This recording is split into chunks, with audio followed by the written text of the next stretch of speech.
Hello friends, welcome to ನುಗ್ರಿಶ್ cooking. ಇವತ್ತು ನಾನು ನಿಮಗೆ ಮನೆಯಲ್ಲೇ ಈಸಿಯಾಗಿ ತಂದೂರಿ ಕಬಾಬ್ ಮಾಡೋದು ಹೇಗೆ ಅನ್ನೋದನ್ನ ತೋರಿಸ್ಕೊಡ್ತಾ ಇದ್ದೀನಿ. ಓವನ್ ಇಲ್ದೇನೆ ಈಸಿಯಾಗಿ ಮನೇಲಿ ಹೇಗೆ ಮಾಡೋದು ಅನ್ನೋದನ್ನ ನೋಡೋದ ಬನ್ನಿ. ನೀವಿನ್ನೂ ನಮ್ಮ ಚಾನಲ್ನ ಸಬ್ಸ್ಕ್ರೈಬ್ ಮಾಡಿಲ್ಲ ಅಂದರೆ ಪ್ಲೀಸ್ ನಮ್ಮ ಚಾನಲ್ನ ಸಬ್ಸ್ಕ್ರೈಬ್ ಮಾಡ್ಕೊಳ್ಳಿ. ಹಾಗೆ ಪಕ್ಕದಲ್ಲೇ ಇರುವಂಥ ಬೆಲ್ ಐಕಾನ್ನ ಪ್ರೆಸ್ ಮಾಡಿ, ಆಗ ನಾವು ಹಾಕೋ ವಿಡಿಯೋದು ನೋಟಿಫಿಕೇಷನ್ ಬರುತ್ತೆ. ಹಾಗೆ ಲೈಕ್ ಮಾಡಿ ಮತ್ತು ಶೇರ್ ಮಾಡಿ ಫ್ರೆಂಡ್ಸ್. ಮೊದಲಿಗೆ ನಾನಿಲ್ಲಿ ಒಂದು ಬೌಲ್ ತೊಗೊಂಡು ಅದಕ್ಕೆ ಚಿಕನನ್ನು ಚೆನ್ನಾಗಿ 2ರಿಂದ 3 ಸಲ ಅದನ್ನು ತೊಳೆದಿಟ್ಕೊಳ್ಳಿ. ನಾನಿಲ್ಲಿ ಅರ್ಧ ಕೆಜಿಯಷ್ಟು ಚಿಕನ್ನ ತೊಗೊಂಡಿದ್ದೀನಿ. ಅದನ್ನು ಚೆನ್ನಾಗಿ ತೊಳೆದು ಇಟ್ಕೊಂಡಿರುವಂಥ ಚಿಕನ್ನು. ಇದಕ್ಕೆ ನಾನು ಮಸಾಲೆನ ಹಾಕ್ತಾಯಿದ್ದೀನಿ. 1 ಸ್ಪೂನಷ್ಟು ಶುಂಠಿ ಬೆಳ್ಳುಳ್ಳಿ ಪೇಸ್ಟ್ ಹಾಕಿದ್ದೀನಿ.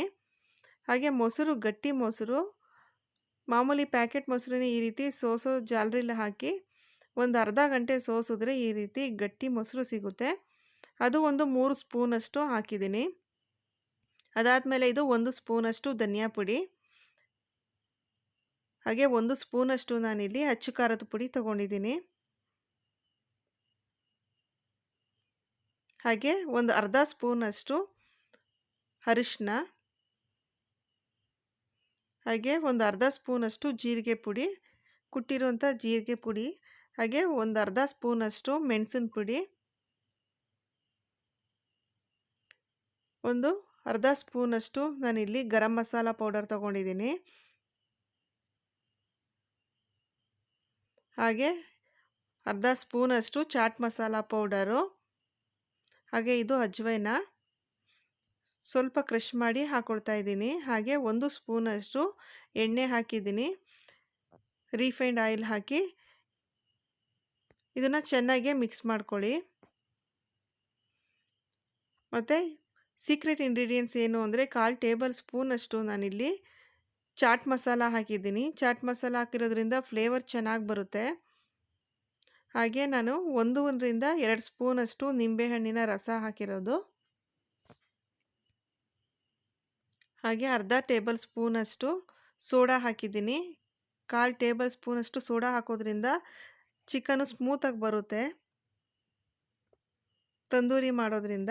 ಹಾಗೆ ರುಚಿಗೆ ತಕ್ಕಷ್ಟು ಉಪ್ಪು. ಇಷ್ಟು ಇಂಗ್ರೀಡಿಯೆಂಟ್ಸ್ನ ಮಸಾಲೆಗಳೆಲ್ಲ ಪೌಡರ್ನ ಹಾಕಿದ್ರೆ ಮಾತ್ರ ತುಂಬ ಚೆನ್ನಾಗಿ ಬರೋದು. ಇದೆಲ್ಲನೂ ಕೂಡ ಚೆನ್ನಾಗಿ ಮಿಕ್ಸ್ ಮಾಡ್ಕೊಳ್ಳಿ. ನಾನಿಲ್ಲಿ ಯಾವುದೇ ರೀತಿಯ ಫುಡ್ ಕಲರ್ ಏನೂ ಹಾಕಿಲ್ಲ. ಚಿಲ್ಲಿ ಪೌಡರಲ್ಲಿರುವಂಥ ಕಲರು ರೆಡ್ ಕಲರ್ ಅಷ್ಟೇ. ಇದೆಲ್ಲ ಚೆನ್ನಾಗಿ ಮಿಕ್ಸ್ ಮಾಡಿಕೊಂಡು ಒಂದು ಅರ್ಧ ಗಂಟೆಯಷ್ಟು ಮ್ಯಾರಿನೇಷನ್ ಮಾಡಬೇಕು. ಕಸೂರಿ ಮೇಥಿನ ಸ್ವಲ್ಪ ಮೇಲೆ ಹಾಕಿ ಚೆನ್ನಾಗಿ ಮಿಕ್ಸ್ ಮಾಡ್ಕೊಳ್ಳಿ. ಫ್ರಿಡ್ಜಲ್ಲಿ ಇಟ್ಟರೂ ಆಗುತ್ತೆ. ಒಂದು ಅರ್ಧರಿಂದ 1 ಗಂಟೆ ಆದ್ರೂ ಇದು ಮ್ಯಾರಿನೇಷನ್ ಆಗಬೇಕು. ನೋಡಿ, ಈಗ ಇದು ಒಂದು ಅರ್ಧ ಗಂಟೆ ಆಗಿದೆ. ನಾನು ಫ್ರಿಡ್ಜಲ್ಲಿ ಎತ್ತಿಟ್ಟಿರ್ತೀನಿ. ನೆಕ್ಸ್ಟು ನಾನಿಲ್ಲಿ ಇನ್ನೊಂದು ಪ್ಯಾನಿಗೆ 2 ಸ್ಪೂನಷ್ಟು ಎಣ್ಣೆ ಹಾಕಿದ್ದೀನಿ. ಎಣ್ಣೆ ಹಾಕಿ ನಾವು ಮ್ಯಾರಿನೇಷನ್ ಮಾಡಿರುವಂಥ ಚಿಕನನ್ನು ಫ್ರೈ ಮಾಡ್ಕೊಳ್ತಾ ಇದ್ದೀನಿ. ಏಕೆಂದರೆ ಮಸಾಲೆ ಎಲ್ಲ ಸ್ವಲ್ಪ ಚೆನ್ನಾಗಿ ಹಿಡಿಬೇಕು, ಅದಕ್ಕೋಸ್ಕರ. ಇದನ್ನು ಒಂದು 5ರಿಂದ 10 ನಿಮಿಷ ಲೋ ಫ್ಲೇಮಲ್ಲೇ ಚೆನ್ನಾಗಿ ಫ್ರೈ ಮಾಡ್ಕೊಬೇಕು. ಆಗ ಚಿಕನ್ ಎಲ್ಲ ಮಸಾಲೆನೂ ಚೆನ್ನಾಗಿ ಹಿಡಿದಿರುತ್ತೆ. ಮ್ಯಾರಿನೇಷನ್ ಮಾಡಿರೋದ್ರಿಂದ ಚಿಕನ್ ಎಲ್ಲನೂ ಕೂಡ ಮಸಾಲೆಗಳೆಲ್ಲನೂ ಕೂಡ ತುಂಬ ಅಬ್ಸರ್ವ್ ಮಾಡಿಕೊಂಡು ಚೆನ್ನಾಗಿ ಟೇಸ್ಟ್ ಬರುತ್ತೆ. ಅದಕ್ಕೋಸ್ಕರ ಮಿನಿಮಮ್ ಅಂದ್ರೂ ಒಂದು ಅರ್ಧ ಗಂಟೆ ಆದ್ರೂ ನೀವು ಅದನ್ನು ಫ್ರಿಡ್ಜಲ್ಲಾದರೂ ಎತ್ತಿಟ್ಟಿದ್ರೆ ಅದು ಚೆನ್ನಾಗಿ ಮಸಾಲೆ ಎಲ್ಲ ಹಿಡಿದಿರುತ್ತೆ. ಈ ರೀತಿ ಮಾಡಿ ನಾನು ಒಂದು ಅರ್ಧ ಗಂಟೆ ಲೋ ಫ್ಲೇಮಲ್ಲೇ ನಾನು ಒಂದು 10 ನಿಮಿಷ ನಾನು ಇದನ್ನು ಫ್ರೈ ಮಾಡ್ಕೊಳ್ತೀನಿ. 2 ಸೈಡು ಟರ್ನ್ ಮಾಡಿ ಮಾಡ್ಕೊಳ್ಳಿ. ನೋಡಿ, ಈಗ ಎಣ್ಣೆನೂ ಬಿಡ್ತಾ ಇದೆ, ಚಿಕನು ಕೂಡ ಚೆನ್ನಾಗಿ ಬೇಯ್ತಾ ಇದೆ. ನಾನ್ ಸ್ಟಿಕ್ ಪಾತ್ರೆಯಲ್ಲಿ ಮಾಡಿದ್ರೆ ಸ್ವಲ್ಪ ಇದು ತಳ ಹಿಡಿಯೋದಿಲ್ಲ. ಈ ರೀತಿ 2 ಸೈಡನ್ನು ಟರ್ನ್ ಮಾಡಿಕೊಂಡು ನೀವು ಒಂದು 10 ನಿಮಿಷ ಚೆನ್ನಾಗಿ ಫ್ರೈ ಮಾಡ್ಕೊಬೇಕು. ಶಾಲೋನು ಫ್ರೈನೂ ಮಾಡೋದ್ರಿಂದ ನೀವಿಲ್ಲಿ ಚಿಕನ್ ಬೇಯೋ ತನಕ ಆದ್ರೂ ನೀವು ಇದನ್ನು ಈ ರೀತಿ ಮಸಾಲೆ ಚೆನ್ನಾಗಿ ಮಿಕ್ಸ್ ಮಾಡಿಕೊಂಡು ಬೇಯಿಸಬೇಕು. ನೋಡಿ, ಇಷ್ಟು ಬೆಂದಿದೆ. ಈಗ ಚಿಕನ್ ಎಲ್ಲ ಬೆಂದಿರುತ್ತೆ. ನೆಕ್ಸ್ಟು ತಂದೂರಿ ಮಾಡೋದ್ರಿಂದ ನಾವಿಲ್ಲಿ ಇದನ್ನು ನಾನು ಒಂದು ಸೈಡ್ಗಲ್ಲಿ ಇಡ್ತಾ ಇದ್ದೀನಿ. ನೆಕ್ಸ್ಟು ತಂದೂರಿ ಮಾಡೋದಕ್ಕೋಸ್ಕರ ಈ ಥರ ಗ್ರಿಲ್ಲನ್ನ ಸ್ವಲ್ಪ ಬಿಸಿ ಮಾಡಿ ನಾವು ರೆಡಿ ಮಾಡಿ ಇಟ್ಕೊಂಡಿದ್ವಲ್ಲ ಚಿಕನನ್ನು, ಅದನ್ನು ಕೂಡ ಸ್ವಲ್ಪ ಫ್ರೈ ಮಾಡ್ಕೊಬೇಕು. ಆಗ ನಮಗೆ ತಂದೂರಿ ಫ್ಲೇವರ್ ಸಿಗುತ್ತೆ.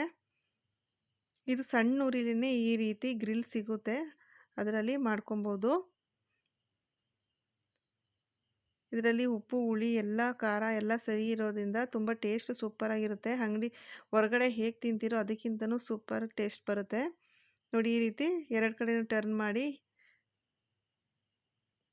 ಕೆಂಡದಲ್ಲಿ ಹೇಗೆ ಮಾಡ್ಕೊತೀರೋ ಅದೇ ರೀತಿ ಮಾಡ್ಕೊಳ್ಳಿ.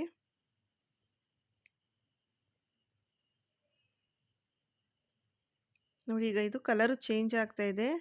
ಈ ರೀತಿ ಕಲರ್ ಬರೋ ತನಕನೂ ನೀವು ಟರ್ನ್ ಮಾಡಿಕೊಂಡು ಫ್ರೈ ಮಾಡ್ಕೊತಾ ಇರಬೇಕು.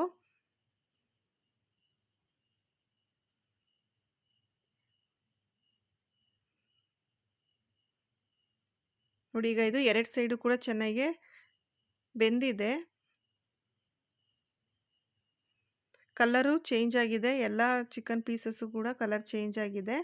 ಈಗ ಇದನ್ನು ನಾನು ಅದೇ ಪ್ಯಾನಲ್ಲಿ ಇಟ್ಟು ನಾನು ಸ್ವಲ್ಪ ಆ ತಂದೂರಿ ಫ್ಲೇವರ್ ಬರೋದಕ್ಕೋಸ್ಕರ ನಾನು ಒಂದು ಲೋಟ ಇಟ್ಟು ಅಥವಾ ಯಾವುದಾದ್ರೂ ಒಂದು ಸಣ್ಣ ಬಟ್ಲಿಟ್ಟು ನೀವು ಕೆಂಡನ ಹಾಕಿ ಅದಕ್ಕೆ ಸ್ವಲ್ಪ ಎಣ್ಣೆ ಹಾಕಿದಾಗ ಆಗ ಹೊಗೆ ಬರೋದ್ರಿಂದ ತಂದೂರಿ ಫ್ಲೇವರ್ ಬರುತ್ತೆ. ಅದಕ್ಕೋಸ್ಕರ ಇದಾಕಿ ಒಂದು ಸ್ವಲ್ಪ ಮುಚ್ಚಿಟ್ಬಿಡಿ.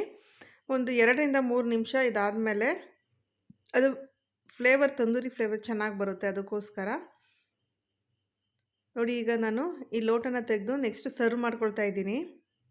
ಕಲರು ಅಷ್ಟೇ, ಯಾವುದೇ ರೀತಿ ಫುಡ್ ಕಲರ್ ಹಾಕಿಲ್ಲ ಅಂದ್ರೂ ಎಷ್ಟು ಚೆನ್ನಾಗಿ ಬಂದಿದೆ. ಟೇಸ್ಟು ಅಷ್ಟೇ, ಎಲ್ಲ ಮಸಾಲೆ ಹಾಕಿರೋದ್ರಿಂದ ಸೂಪರಾಗಿರುತ್ತೆ. ಮತ್ತು ಯಾವುದೇ ರೀತಿ ಇದು ಅಂಟು ಇಲ್ಲ. ಯಾಕೆ ಅಂದರೆ ಇದಕ್ಕೆ ನಾವು ಎಣ್ಣೆ ಕಲಸೋ ಟೈಮಲ್ಲೇ ಎಣ್ಣೆ ಹಾಕಿ ಕಲಸಿರೋದ್ರಿಂದ ಅಷ್ಟು ನೀಟಾಗಿ ಬರುತ್ತೆ. ನೋಡಿ, ಸೂಪರಾಗಿ ರೆಡಿಯಾಗಿರುವಂತಹ ತಂದೂರಿ ಕಬಾಬ್ ಮನೆಯಲ್ಲೇ ಈಸಿಯಾಗಿ ಹೇಗೆ ಮಾಡೋದು ಅಂತ ನೋಡಿದ್ದೀರಾ. ಒಂದ್ಸಲಿ ಟ್ರೈ ಮಾಡಿ, ತುಂಬ ಚೆನ್ನಾಗಿರುತ್ತೆ. ಮತ್ತೆ ಮಾಡೇ ಮಾಡ್ತೀರಾ, ಅಷ್ಟು ಸೂಪರಾಗಿರುತ್ತೆ. ಸೈಡಲ್ಲಿ ಬೇಕಾದರೆ ನೀವು ಸೌತೆಕಾಯಿ, ಈರುಳ್ಳಿ ಕೂಡ ಹಾಕೊಬೋದು. ಮತ್ತು ಸರ್ವ್ ಮಾಡೋ ಟೈಮಲ್ಲಿ ನಿಂಬೆಹಣ್ಣು, ಚಾಟ್ ಮಸಾಲ ಹಾಕ್ಕೊಂಡು ಚೆನ್ನಾಗಿರುತ್ತೆ. ಒಂದ್ಸಲಿ ಟ್ರೈ ಮಾಡಿ ನೋಡಿ ಫ್ರೆಂಡ್ಸ್. ಇಷ್ಟ ಆದರೆ ಲೈಕ್ ಮಾಡಿ, ಶೇರ್ ಮಾಡಿ, ಹಾಗೆ ಸಬ್ಸ್ಕ್ರೈಬ್ ಮಾಡಿ ಫ್ರೆಂಡ್ಸ್. Thank you friends.